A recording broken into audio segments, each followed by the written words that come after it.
Hello everyone, my name is Shayan Chakravarti and I am a PhD scholar at National Institute of Immunology and I work in the Structural and Functional Biology Laboratory and my PI is Dr. Bichitra K. Biswal. Today I will be presenting my work which we had done in the lab where we repurposed new drugs for the treatment and for the inhibition of RDRP or RNA-dependent RNA polymerase from SARS-CoV-19. COVID-19 requires no introduction. It is caused by SARS-CoV-2 virus and it belongs to the nidovirales family. More than 180 million people were affected and 4 million casualties were recorded till June 2021. Its genomic material is RNA, and on delineating the structure of RDRP, it was found that apart from the canonical thumb, finger and palm domain, there are two other domains, of which one is the Niran domain.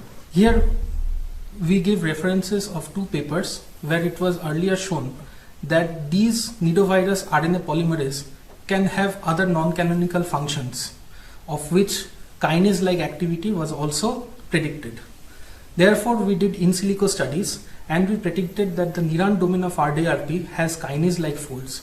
So in theory, if the domain has kinase-like folds, it should also be able to dock in the catalytic domain or the catalytic pocket kinase inhibitors, of which we used sorafenib, sunitinib and SU6656. Kinase activity of Niran domain of RDRP and its comparison with the activity of human AKT1 shows that they have similar activity graphs. The figure also shows that mutation in the palm domain shows no change in the activity, which is the mutation in D760 and D761. However, mutations in K73 and D218, which are important for the activity of the kinase domains, shows that there is a reduced activity in the overall protein function.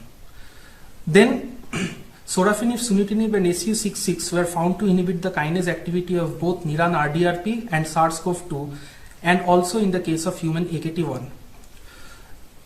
We also used other nucleotide transferase inhibitors which conspicuously also inhibited these enzymes. Then finally, we saw that 5 micromolar sorafenib itself greatly reduced the viral replication of SARS-CoV-2 infection when we did it in Vero E6 cells, and with that, if we used 1 micromolar of remdesivir, we can see that it completely neutralizes SARS-CoV-2 as the CT values are similar to the uninfected control.